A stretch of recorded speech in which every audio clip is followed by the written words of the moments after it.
Elle a dit à tout le monde lors de notre fête de fiançailles, j'ai besoin de plus de temps pour être sûr de lui. N'achetez pas encore de cadeaux parce que je pourrais trouver quelqu'un de mieux. Quand je lui ai demandé pourquoi elle m'humiliait publiquement, elle a ricané, je suis honnête à propos de tes défauts. Ce n'est pas ce que tu dis vouloir de moi. Honnêtement, j'ai annulé le mariage dès le lendemain. Salut à tous, avant qu'on commence la vidéo d'aujourd'hui, j'ai besoin de votre aide. Nous avons remarqué que la chaîne perd un peu de vitesse, et s'abonner est l'une des meilleures façons de nous soutenir. C'est rapide, gratuit, et cela nous aide à continuer à vous proposer du contenu génial. Votre soutien signifie énormément. Faisons grandir cette chaîne ensemble. Merci beaucoup. Maintenant, lançons la vidéo. Compte jetable pour des raisons évidentes. Cela s'est passé il y a quelques années, mais je suis enfin prêt à raconter toute l'histoire, parce que la fin est juste trop parfaite. Résumé rapide en bas, mais croyez-moi, vous allez vouloir lire toute cette histoire. C'est des montagnes russes qui se terminent exactement comme il faut. J'ai 35 ans maintenant, mais tout cela s'est passé quand j'en avais 33. Mon pote Derek m'a convaincu que vous apprécieriez cette histoire, parce qu'elle a littéralement tout, drame familial toxique, humiliation publique, douce revanche et karma, justice servie sur un putain de plateau en argent.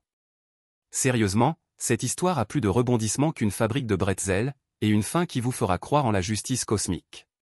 Petit contexte pour que vous compreniez d'où je viens, je suis chef de projet dans la construction commerciale, mais je n'ai pas commencé comme ça. Juste après le lycée, je maniais des marteaux et je mélangeais du béton, travaillant comme un dingue pendant 15 ans pour grimper les échelons. Mon père possède une petite entreprise d'électricité et m'a appris qu'on gagne tout à la sueur de son front. Pas de faveur, pas de raccourci, pas l'argent de papa. Juste de la sueur, du dévouement et prouver sa valeur chaque jour. Papa disait toujours que le respect se mérite par les actes, mais que le respect de soi est absolument non négociable. Il m'a fallu 33 ans et une fiançaille désastreuse pour comprendre ce qu'il voulait vraiment dire. Mon éthique de travail a fini par payer. J'ai commencé comme ouvrier général à 12 $ de l'heure, travaillant les nuits et les week-ends pour obtenir ma certification de gestion de projet. J'ai gravi les échelons dans différentes entreprises. Je rentrais couvert de poussière et de béton, je dînais en étudiant, et je passais mes week-ends en formation. Au moment où cette histoire commence, je gagnais correctement ma vie, avec une bonne réputation pour livrer les projets à temps et en dessous du budget. J'ai rencontré Victoria, nom évidemment inventé, lors d'un événement de réseautage professionnel, il y a environ 3 ans. Vous voyez le genre, une soirée gênante où tout le monde essaie de vendre quelque chose en faisant semblant d'être ami. Elle travaillait pour un cabinet d'architecture, en tant que consultante en design d'intérieur, ce qui voulait essentiellement dire qu'elle aidait des riches à choisir des meubles hors de prix tout en leur disant que leur goût actuel était nul. J'aurais dû voir le premier énorme drapeau rouge quand elle a passé les 20 minutes de conversation à parler de budget client et de marque de designer. Elle a évoqué des clients qui dépensaient 80 000 $ en luminaire sur mesure, 150 000 en marbre italien importé pour une seule salle de bain, 300 000 pour des pièces sélectionnées auprès de jeunes designers européens. Mais je ne faisais pas attention aux signaux d'alarme parce que, soyons honnêtes, je pensais avec la mauvaise partie de mon anatomie. Pourquoi ? Parce que je vais être totalement honnête, elle était absolument magnifique. Renversante au point que les hommes rationnels font des choses incroyablement stupides. Une silhouette parfaite qu'elle entretenait visiblement avec soin, un visage digne d'une couverture de magazine, toujours habillée comme si elle sortait d'un shooting de mode haut de gamme. L'erreur classique que des millions d'hommes ont faite à travers l'histoire, je pensais avec la mauvaise tête et j'ignorais tous les avertissements logiques que mon cerveau tentait désespérément de m'envoyer. On a commencé à sortir ensemble, et les premiers mois étaient incroyables. La chimie physique était explosive et elle semblait vraiment impressionnée par ma progression de carrière. Ce que je n'ai pas réalisé, c'est que c'était une manipulation émotionnelle de Manuel, destinée à m'investir émotionnellement. Victoria posait des questions très précises sur mes projets actuels, mon revenu exact, mon plan de carrière à 5 ans, avec des attentes salariales spécifiques, mon potentiel de gain dans différents scénarios. À l'époque, je pensais qu'elle soutenait mes ambitions. Avec le recul, elle calculait ma capacité de gain comme une foutue analyste financière déterminant si j'étais un bon investissement à long terme.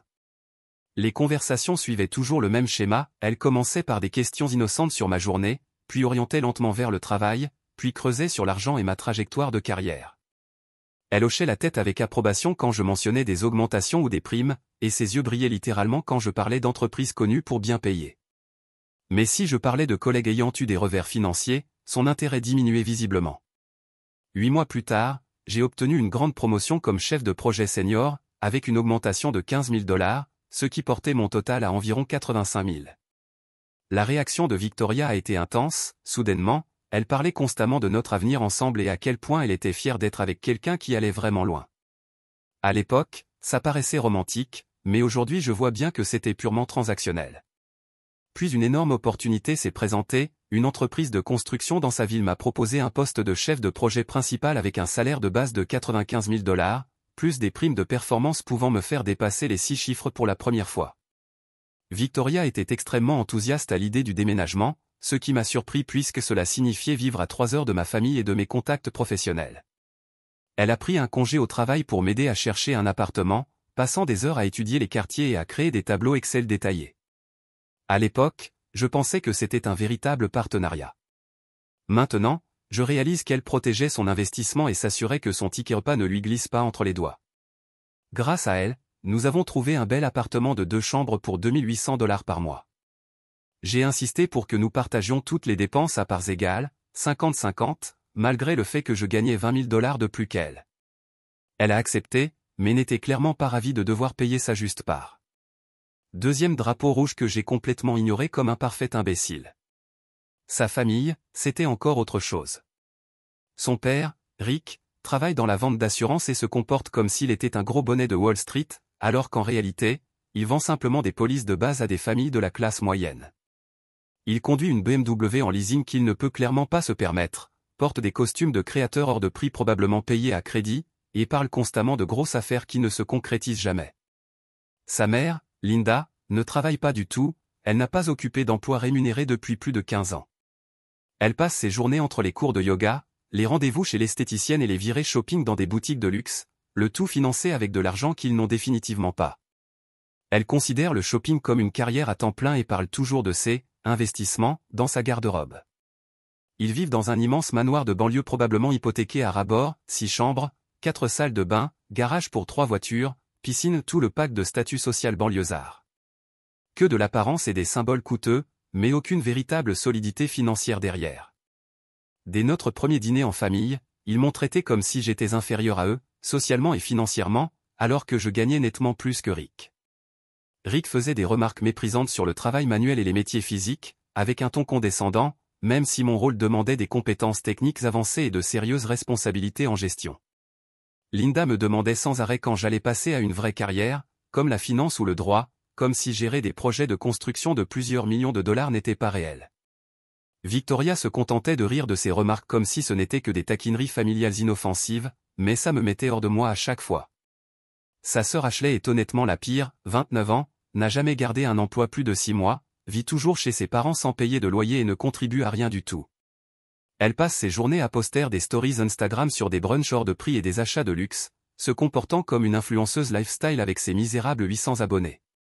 Un vrai poids mort qui tire tout le monde vers le bas. Mais Victoria semblait vraiment différente de sa famille égocentrique et dysfonctionnelle. Elle avait un emploi stable, payait ses factures à temps, semblait avoir les idées claires. Je me suis convaincu qu'elle était l'exception au sein de leur chaos collectif, le seul membre de la famille à s'être vraiment ressaisi. Spoiler, elle n'était absolument l'exception de rien du tout. Après environ 18 mois de vie commune, le mariage a commencé à sembler être la prochaine étape naturelle dans notre relation. Nous avions trouvé une routine confortable, nous ne nous disputions jamais sérieusement, et elle paraissait sincèrement épanouie dans la vie que nous construisions ensemble dans cette nouvelle ville. J'étais émotionnellement prêt à m'engager pleinement et de façon permanente dans ce que je croyais être un partenariat sain et équilibré. J'ai passé des semaines à organiser une demande en mariage élaborée, sur un point de vue montagneux à environ 2 heures de la ville. Le lieu nécessitait une randonnée difficile de 6 km à travers un terrain assez accidenté, mais la récompense était incroyable, une vue panoramique de toute la vallée, comme sortie d'une carte postale professionnelle. Je préparais ce moment en secret depuis plus d'1 mois, consultant les prévisions météo, cherchant obsessionnellement les meilleurs sentiers, et calant tout pour coïncider avec un coucher de soleil parfait. J'ai fini par dépenser 8 500 $ pour la bague de fiançailles, ce qui peut paraître excessif à certains, mais je voulais quelque chose de vraiment spécial pour lui montrer à quel point je prenais notre avenir au sérieux. J'ai passé des semaines à comparer des bijoutiers, à apprendre les différences de taille, de clarté, de carat. Je voulais une bague qui reflète à la fois la qualité et la réflexion. La fameuse règle des 3 mois de salaire est une absurdité marketing destinée à soutirer de l'argent aux hommes, mais je voulais sincèrement qu'elle soit heureuse avec quelque chose de beau et significatif. La demande elle-même s'est déroulée à merveille. La météo était idéale, la randonnée difficile mais faisable, et une fois au sommet, la vue était encore plus époustouflante que je l'avais espéré. Elle a pleuré de vraies larmes de joie lorsque je me suis mis à genoux, a dit oui immédiatement, sans aucune hésitation ni surprise, et nous avons pris des dizaines de photos avec le coucher de soleil en toile de fond. Nous avons appelé nos 2 familles depuis le sommet, ce qui a rendu le moment encore plus romantique et spécial. Pendant tout le trajet du retour, elle parlait avec enthousiasme de lieux potentiels, de listes d'invités, de couleurs, tout le classique du plan de mariage qui enthousiasme souvent les femmes. Mais une fois de retour à l'appartement ce soir-là, elle a voulu avoir ce qu'elle appelait une conversation sérieuse à propos de la bague de fiançailles. Ma première pensée a été qu'elle n'aimait pas le style que j'avais choisi, qu'elle aurait préféré quelque chose de plus moderne ou traditionnel, ce qui aurait été décevant mais gérable. Ce n'était pas du tout le problème. Elle voulait qu'on retourne la bague que j'avais soigneusement choisie et qu'on en sélectionne une nouvelle ensemble, en tant que couple. Son raisonnement semblait parfaitement logique au début, la bague de fiançailles devrait représenter notre partenariat égalitaire, et elle devait avoir son mot à dire sur un objet qu'elle porterait chaque jour pour le reste de sa vie. Ce n'était pas qu'elle n'aimait pas mon choix, insistait-elle, mais qu'il fallait qu'on soit tous les 2 impliqués dans une décision aussi importante. Cela avait du sens en théorie. Donc, le week-end suivant, nous sommes retournés ensemble à la bijouterie. Elle s'est immédiatement dirigée vers une bague absolument gigantesque à 12 000 $, soit beaucoup plus que ce que j'avais initialement prévu de dépenser. La pierre était nettement plus grosse, le sertissage plus élaboré, le design global beaucoup plus cher et tape à accent grave l'œil. Quand j'ai vu le prix affiché et que j'ai mentionné que c'était largement au-dessus de mon budget, c'est laquelle a lâché ce que je reconnais maintenant comme une bombe de manipulation majeure. Puisque la bague de fiançailles représentait notre engagement mutuel et égal, elle a estimé que nous devrions en partager le coût exactement à parts égales, 50-50, tout comme nous partagions toutes nos autres dépenses communes. Cela lui permettrait de se sentir plus impliqué dans le processus et de s'assurer que nous étions tous 2 également investis dans ce symbole de notre partenariat. Le problème, c'est que 6 000 $ représentaient environ 3 mois complets de revenus disponibles pour elle, une fois le loyer, les charges et les factures payées. Pour moi, cela représentait à peu près 1 mois de revenus, mais c'était tout de même une dépense conséquente qui demandait une gestion budgétaire sérieuse. Elle était incroyablement excitée par ce qu'elle appelait la nature moderne et progressiste du partage des frais de la bague de fiançailles, parlant avec enthousiasme de combien c'était visionnaire, à quel point cela la faisait se sentir plus impliquée et valorisée dans tout le processus. Contre mon meilleur jugement et toutes les alarmes dans ma tête qui hurlaient de fuir cette situation, j'ai accepté. Nous avons chacun mis 6 000 $ sur nos cartes de crédit respectives et elle rayonnait littéralement de bonheur à l'idée de notre approche moderne des étapes traditionnelles d'une relation. Avec le recul, je vois clairement que c'était une manipulation financière magistrale. Elle avait réussi à me convaincre de dépenser 40% de plus que ce que j'avais prévu, tout en me faisant croire que j'étais éclairé, généreux et progressiste. J'aurais dû suivre mon instinct et quitter cette relation à ce moment-là. L'organisation du mariage a commencé immédiatement après les fiançailles et a très vite dégénéré en quelque chose de bien au-delà de ce que j'avais prévu ou budgétisé. Sa famille a commencé à insister agressivement pour des lieux de réception coûtant plus de 200 $ par personne, minimum, affirmant que toute option inférieure serait embarrassante pour leur cercle social. Ils voulaient une réception dans un country club, un traiteur haut de gamme avec plusieurs choix de plats, des groupes de musique live au lieu de DJs, des compositions florales élaborées coûtant plus cher que la voiture de la plupart des gens, le grand luxe dans toute sa splendeur. Lorsque j'ai proposé des alternatives plus modestes, qui seraient plus faciles à gérer sur nos budgets combinés comme des restaurants raffinés avec salles privées, des DJ professionnels mais plus abordables, des arrangements floraux simples mais élégants, sa mère Linda faisait des remarques passives-agressives sur l'importance de faire les choses comme il faut pour une occasion unique dans une vie, et sur le fait de ne pas vouloir passer pour radin devant la famille et les amis. Victoria prenait systématiquement le parti des préférences coûteuses de sa famille plutôt que de soutenir des limites financières raisonnables qui nous permettraient de commencer notre mariage sans être écrasés par les dettes. C'est notre jour de mariage, disait-elle avec ce ton manipulateur qui me faisait culpabiliser de vouloir être réaliste, tu ne veux pas qu'il soit spécial et mémorable ? C'est le jour le plus important de toute notre vie ensemble. Comme si vouloir respecter un budget raisonnable signifiait que je ne l'aimais pas assez ou que je n'étais pas vraiment engagé dans notre avenir. Nous avons finalement trouvé un compromis pour un lieu facturant 180 $ par personne pour 120 invités prévus, ce qui restait incroyablement cher, mais pas aussi scandaleux que les endroits à plus de 250 $ par tête que sa famille avait initialement proposé. Même en partageant le coût total avec ses parents, qui insistaient pour contribuer afin de maintenir leur image sociale, nous avions chacun environ 12 000 $ à payer, rien que pour la réception et le repas. En ajoutant la photographie professionnelle, les fleurs sophistiquées, la musique live, sa robe de mariée de créateur, mon costume sur mesure et une infinité d'autres dépenses considérées comme indispensables, la facture totale de ma part seule approchait rapidement les 30 000 $. J'ai commencé à prendre des projets supplémentaires les week-ends et à faire des heures supplémentaires pour couvrir toutes ces dépenses de mariage qui ne cessaient d'augmenter. Victoria se plaignait constamment que je travaillais tout le temps, que je n'avais plus de temps pour des activités amusantes ou des dîners romantiques, mais refusait catégoriquement de réduire les frais du mariage ou d'envisager des alternatives plus économiques. Elle voulait vivre son conte de fées, l'expérience du mariage de rêve, sans jamais reconnaître la réalité financière de ce que cela impliquait réellement. Victoria a insisté pour que nous ayons absolument une vraie fête de fiançailles, pour annoncer notre mariage à venir à nos amis et à nos familles. Pas juste un barbecue dans le jardin avec des hot dogs et des chaises pliantes. Elle voulait un vrai événement formel, qui donnerait le ton approprié à la célébration du mariage à venir et qui montrerait à tout le monde à quel point nous étions sérieux et engagés. Nous avons fini par louer une salle à manger privée dans un steakhouse chic du centre-ville, inviter environ 60 personnes des deux familles et organiser un repas gastronomique avec 3 services complets, apéritifs, salades, choix de plats principaux et desserts. Le coût total s'est élevé à 4 500 $, partagé entre nos deux familles, ce qui semblait raisonnable pour une célébration d'une telle importance compte tenu du nombre d'invités et de la qualité du lieu. Mes parents ont conduit pendant 5 heures depuis leur petite ville pour assister à cette fête, ce qui était un énorme effort pour eux. Papa a mis son seul bon costume, celui qu'il réservait d'habitude pour les enterrements et les entretiens d'embauche. Maman a acheté une robe toute neuve spécialement pour l'occasion et s'est fait coiffer dans un salon, pour la première fois depuis des mois. Ils étaient littéralement rayonnants de fierté et d'excitation à l'idée de célébrer les fiançailles de leur fils avec quelqu'un qu'ils appréciaient sincèrement et pensaient capable de me rendre heureux. Les voir si fiers et si heureux à propos de ma relation me faisait me sentir incroyablement bien dans toute cette histoire. La famille de Victoria, comme on pouvait s'y attendre, est arrivée habillée comme si elle assistait à un gala de célébrités ultra privées, portant des vêtements de créateurs de la tête aux pieds, des bijoux hors de prix, agissant comme s'ils étaient propriétaires de tout le restaurant. Rick portait ce qui devait être un costume à 2 000 $, Linda avait clairement dépensé des centaines au salon pour se faire coiffer, maquiller et faire les ongles. Ashley avait l'air de se rendre à une première de tapis rouge. Mais, pour une fois, il semblait faire un véritable effort pour se comporter de façon appropriée à l'occasion. Toute la soirée avait commencé de manière absolument magnifique. Tout le monde se mêlait naturellement, les conversations coulaient facilement entre les deux familles malgré leurs différences culturelles et économiques. L'atmosphère était festive, chaleureuse et remplie de joie. Même les membres normalement prétentieux et juges de la famille de Victoria se comportaient de manière relativement normale et agréable, faisant des efforts pour inclure mes parents dans les discussions et poser des questions sincères sur leur vie.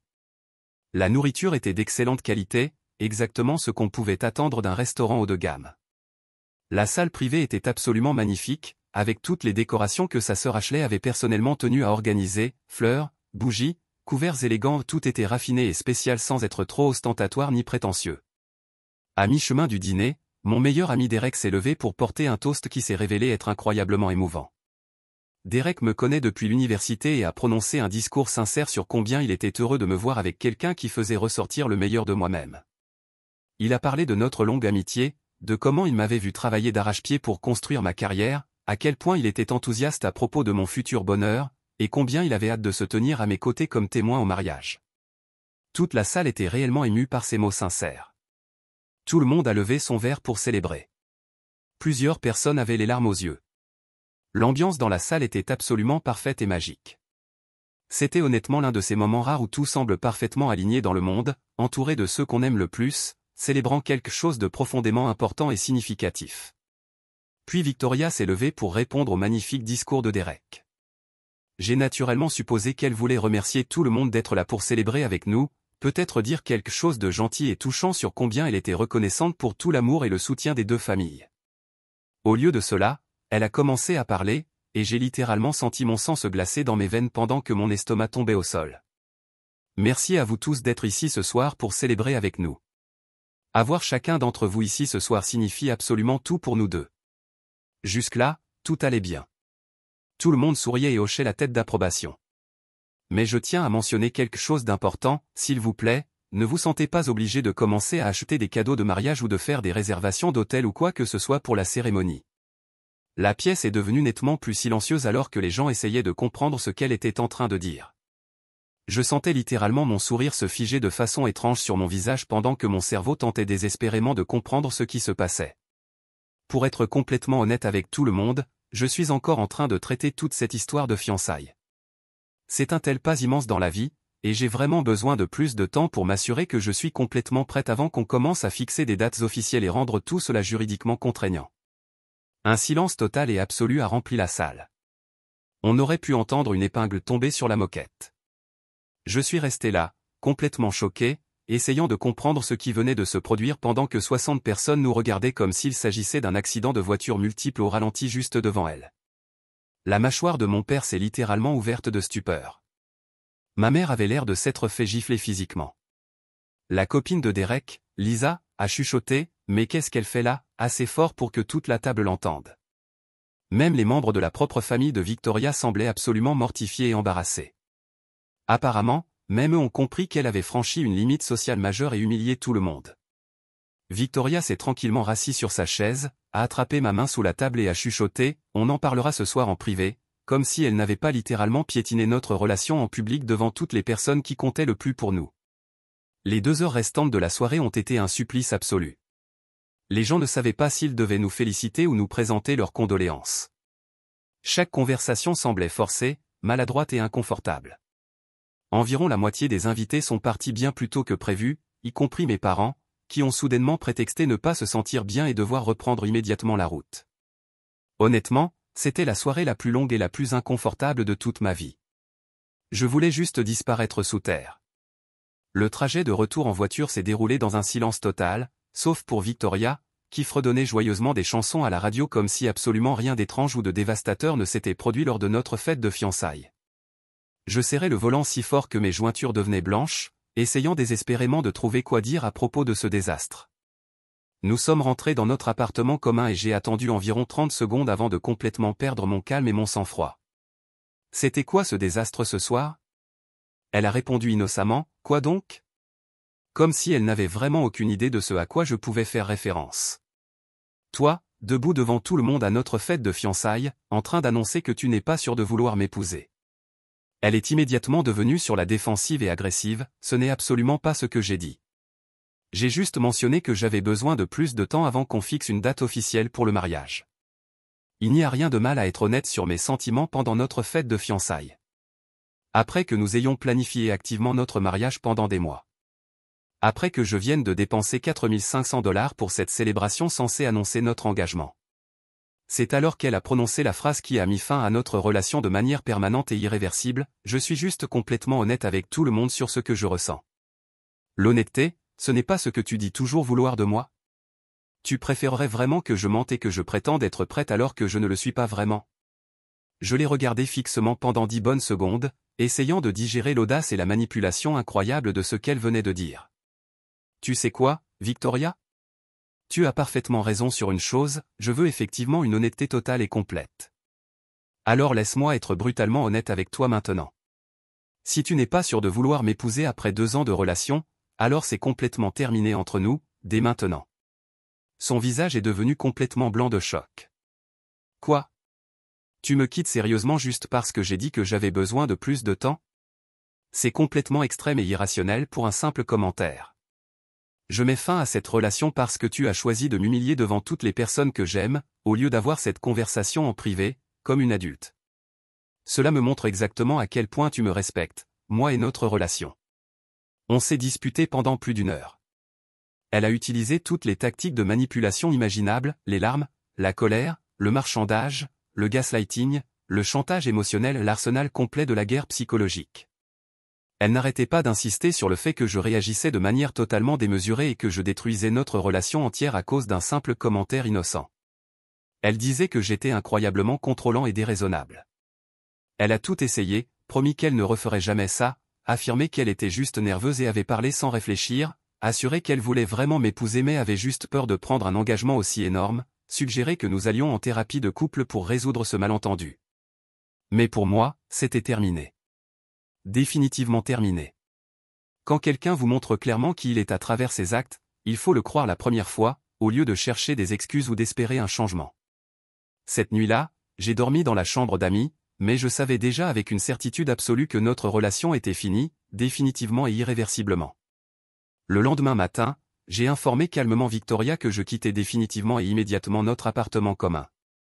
Elle est passée par les 5 phases du deuil en à peine 20 minutes, le déni, la colère, le marchandage, la dépression et enfin l'acceptation. Mais ma décision était totalement définitive et non négociable. Comme nos deux noms figuraient sur le bail, j'ai proposé d'être celui qui partirait, plutôt que de la forcer à chercher un nouveau logement en urgence. Je voulais une rupture nette et complète de toute cette situation, et honnêtement, je ne supportais pas l'idée de passer une seule nuit de plus dans cet appartement avec elle. C'est là que le vrai visage de sa famille est apparu dans toute sa laideur, me montrant exactement quel genre de personnes ils étaient vraiment sous leur vernis de politesse. Son père Rick m'a appelé ce même après-midi, non pas pour essayer de sauver la relation ou s'excuser du comportement de sa fille en public, mais pour me demander si j'avais toujours l'intention de payer ma part des divers acomptes de mariage. Apparemment, ils avaient déjà versé plus de 8 000 $ à différents prestataires et lieux de réception, et ils voulaient savoir si j'allais honorer mes engagements financiers, même si les fiançailles étaient complètement rompues. L'audace pure était renversante. Cet homme essayait littéralement de me soutirer de l'argent après que sa fille m'ait publiquement humilié devant nos deux familles. Je lui ai dit d'aller se faire foutre et j'ai raccroché immédiatement. Sa mère, Linda, m'a laissé un long message vocal décousu, expliquant que j'étais en train de gâcher la meilleure chose qui me serait jamais arrivée, que Victoria était bien au-dessus de mon niveau de toute façon, et que je n'étais clairement pas assez mature pour gérer une femme forte et indépendante qui savait ce qu'elle voulait. Elle a aussi ajouté que j'étais évidemment intimidé par les femmes qui réussissent et que j'avais de sérieux problèmes d'engagement à résoudre avant d'être prêt pour une véritable relation. Très classe, venant d'une femme dans la cinquantaine. Sa sœur inutile, Ashley, a posté plusieurs stories Instagram sur les hommes toxiques qui ne peuvent pas gérer les femmes fortes et conscientes de leurs valeurs, et sur le fait d'avoir évité une balle en échappant à des gars émotionnellement immatures qui essaient de contrôler les femmes indépendantes. Le tout accompagné de photos soigneusement sélectionnées de Victoria, l'air triste et en victime, avec des légendes du type « Soutenir ma sœur dans cette période difficile ». Le post a récolté environ 12 likes en tout, de la part de sa base de followers pathétique. Victoria elle-même racontait activement à quiconque voulait l'écouter que j'avais de sérieux problèmes de gestion de la colère, que j'étais émotionnellement contrôlant et manipulateur, et qu'elle avait définitivement évité une balle en découvrant ma véritable nature avant que nous ne soyons légalement mariés. D'après plusieurs amis communs qui ont pris contact pour prendre de mes nouvelles, elle se présentait systématiquement comme la victime innocente de ce qu'elle appelait mon abus psychologique et mon comportement dominateur. J'ai catégoriquement refusé de m'engager dans leur drame fabriqué ou de me défendre contre ces accusations ridicules. J'ai simplement envoyé un seul message groupé, professionnel et concis, à tous ceux qui avaient assisté à la fête de fiançailles. Victoria et moi avons mutuellement décidé de mettre fin à nos fiançailles et à notre relation. Merci de votre compréhension et de respecter notre intimité pendant cette période de transition. Mon téléphone a immédiatement explosé de messages et d'appels de la part d'amis et de membres de la famille inquiets voulant savoir ce qui s'était passé. Je n'ai répondu qu'aux appels de ma famille proche et de Derek. Je leur ai donné les faits essentiels, sans entrer dans les détails mesquins, et j'ai été clair sur le fait que je ne voulais plus en discuter davantage avec qui que ce soit. En exactement 2 semaines, j'avais complètement déménagé dans un appartement temporaire meublé, de l'autre côté de la ville. Victoria a gardé absolument tous les meubles et objets de la maison que nous avions achetés ensemble. Je voulais juste partir complètement et définitivement, sans aucun lien ou conflit en suspens. Elle a également gardé la bague de fiançailles à 6 000 $, ce que je n'ai pas contesté. Je l'ai considérée comme une leçon coûteuse mais précieuse sur la véritable nature de son caractère. Les mois qui ont suivi notre rupture ont été difficiles. J'ai géré le stress en me concentrant sur le travail, en allant à la salle de sport tous les jours, et en renouant avec des amitiés négligées. 6 mois plus tard, j'ai décroché un poste incroyable de chef de projet senior à 115 000 $ par an, plus primes et avantages. 12 mois après cela, j'ai été promu responsable de chantier à 140 000 $, plus une part des bénéfices pouvant ajouter jusqu'à 30 000 $ par an.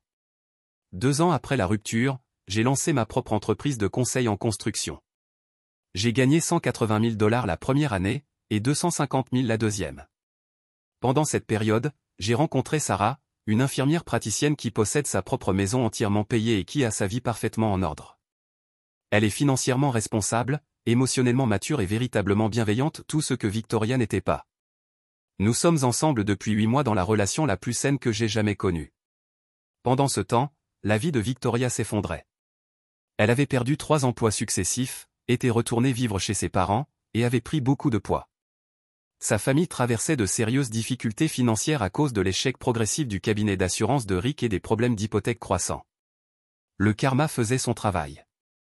Et c'est là que l'histoire devient absolument magnifique et satisfaisante. Vous allez adorer cette partie. Le mois dernier, complètement sorti de nulle part, j'ai reçu un message sur LinkedIn de la part du père de Victoria, Rick. Mon cabinet de conseil avait tellement grandi que nous soumissionnions régulièrement pour d'importants projets de construction commerciale dans toute la métropole. Dans le monde du bâtiment, les nouvelles vont très vite quand vous réussissez financièrement et apparemment, mon succès avait atteint leurs oreilles désespérées par le biais de contacts dans l'industrie. Le message disait « Salut au nom, j'espère que tu vas bien ces temps-ci. Je sais que les choses se sont mal terminées entre toi et Victoria, mais j'espère vraiment que nous pouvons laisser tout cela derrière nous, comme des adultes matures. J'ai une opportunité commerciale potentiellement lucrative qui pourrait être bénéfique pour nous deux si tu es intéressé pour en discuter davantage. Grâce à quelques recherches discrètes avec des contacts professionnels communs, j'ai découvert que l'agence d'assurance de Rick allait très mal, avec de graves problèmes financiers, de mauvais choix d'investissement, plusieurs poursuites clients pour pratiques de vente douteuses, des problèmes de conformité réglementaire qui coûtaient très cher à résoudre. Toute l'entreprise était en train de couler vers une faillite inévitable. Ils faisaient personnellement face à une ruine financière imminente et risquaient de perdre leur maison surdimensionnée dans les mois à venir. Mais il avait entendu parler de ma réussite par des contacts du secteur et voulait désespérément s'associer avec moi sur des projets de construction, probablement dans l'espoir que je lui confie quelques contrats en sous-traitance.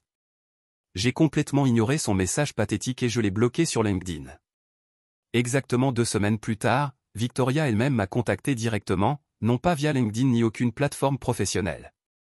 Elle avait réussi je ne sais comment à obtenir mon numéro de portable personnel et m'avait envoyé un message clairement destiné à me manipuler pour que je réponde « Je sais que tu ne veux probablement pas entendre parler de moi après tout ce qui s'est passé entre nous, mais j'ai vraiment besoin de te parler de quelque chose d'important.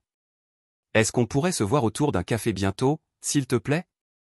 Ça signifierait énormément pour moi. » La curiosité a fini par l'emporter sur mon bon sens, alors j'ai accepté de la rencontrer une seule fois. On s'est donné rendez-vous dans un Starbucks du centre-ville, un endroit neutre pour nous deux, public, où elle ne pourrait pas faire de scène. Quand je suis arrivé à l'heure convenue, je l'ai à peine reconnue. Elle avait l'air épuisée, stressée, visiblement plus en surpoids qu'à l'époque de notre relation. Elle semblait clairement en difficulté financière, à en juger par ses vêtements bon marché et son apparence générale négligée. Elle a commencé à pleurer misérablement dans les 5 premières minutes de notre conversation. Toute sa famille était complètement ruinée, expliqua-t-elle entre 2 sanglots. L'entreprise de Rick s'effondrait totalement et allait probablement déposer le bilan dans les semaines à venir. Ils avaient 3 mois entiers de retard sur les paiements hypothécaires et étaient en procédure de saisie. Les cartes de crédit de Linda étaient saturées à leur limite maximale après des années de dépenses irresponsables. Ashley était toujours sans emploi, totalement inutile, ne contribuant à rien tout en continuant à vivre gratuitement chez leurs parents. Mais voici la partie absolument parfaite qui a rendu cette rencontre gênante totalement satisfaisante. Victoria avait entendu parler, par nos amis communs, de mon immense réussite professionnelle ces dernières années. Elle avait vu le nom de mon entreprise mentionné en gros titre dans un journal économique local, pour avoir décroché un projet de développement urbain de 2 300 000 $. Elle savait que je gagnais très bien ma vie et que j'étais épanoui. Elle voulait se réconcilier et se remettre avec moi. Pas parce que je lui manquais personnellement, ni parce qu'elle reconnaissait avoir fait une terrible erreur. Pas parce qu'elle avait sincèrement réfléchi à son comportement ou voulait s'excuser. Elle voulait revenir uniquement parce qu'elle avait désespérément besoin de mon argent et de ma stabilité financière pour sauver sa famille de la ruine totale. Elle a littéralement prononcé ces mots, que je n'oublierai jamais, je sais qu'on pourrait vraiment être bien ensemble maintenant que tu es financièrement stable et que tu as réussi. On pourrait s'aider mutuellement. Tu as besoin de quelqu'un qui comprend ton ambition et ta motivation. Et moi, j'ai appris tellement de choses sur ce qui compte vraiment dans une relation au cours de ces dernières années. Je l'ai laissé parler pendant 10 bonnes minutes, la regardant pleurer pathétiquement en écoutant son histoire pleine de larmes sur la difficulté de sa situation familiale, combien elle avait mûri en tant que personne, et à quel point elle comprenait désormais ce qui était vraiment important dans la vie. Puis je me suis adossé confortablement sur ma chaise et j'ai souri largement. Victoria, je veux sincèrement te remercier pour quelque chose. Elle avait l'air complètement confuse mais pleine d'espoir, pensant probablement que j'étais sur le point de lui pardonner. Me remercier pourquoi? Pour m'avoir humilié à notre fête de fiançailles. Pour m'avoir montré exactement qui tu es, toi et toute ta famille. Pour m'avoir enseigné que je méritais bien mieux que le traitement que tu m'offrais. Son visage s'est complètement effondré en réalisant ce que je voulais dire. Qu'est-ce que tu veux dire par là? Je veux dire que tu m'as rendu le plus grand service de toute ma vie. Si on s'était mariés, je serais financièrement piégé à soutenir toute ta famille de bon à rien, pendant que tu te plaindrais en permanence que je ne gagnais toujours pas assez pour satisfaire tes standards ridiculement élevés. Au lieu de ça, je suis épanoui, réellement heureux, et avec quelqu'un qui m'aime pour ce que je suis, pas pour ce que je peux lui offrir matériellement. Elle a recommencé à pleurer encore plus fort, d'une manière totalement désespérée. S'il te plaît, je sais que j'ai fait de grosses erreurs, mais on pourrait vraiment faire que ça marche cette fois. J'ai changé, j'ai évolué, je comprends maintenant ce qui est vraiment important. La réponse est absolument non, à tout ce que tu t'apprêtes à me demander. Pas d'argent. Pas d'opportunité professionnelle. Pas de prêt. Pas de seconde chance. Pas de réconciliation. Tu as fait ton choix quand tu as décidé de m'humilier publiquement devant toutes les personnes que j'aime. Je me suis levé et j'ai asséné le coup final que j'attendais de pouvoir prononcer depuis des années, et Victoria. La prochaine fois que tu penseras à me recontacter, souviens-toi que c'est toi qui as dit avoir besoin de plus de temps pour être sûr de notre relation. Eh bien moi, maintenant, je suis complètement sûr. Je suis absolument certain d'avoir évité la plus grosse erreur de toute ma vie. Elle pleurait de manière incontrôlable quand je suis sorti de ce Starbucks, la laissant seule avec son désespoir et ses regrets. 3 jours plus tard, Rick m'a appelé directement sur mon téléphone personnel. Il me suppliait et littéralement me suppliait de lui confier du travail en sous-traitance pour son entreprise en perdition. Il disait avoir entendu de plusieurs sources que j'étais un gars honnête, et qu'il avait toujours respecté mon éthique professionnelle et mon sens des affaires.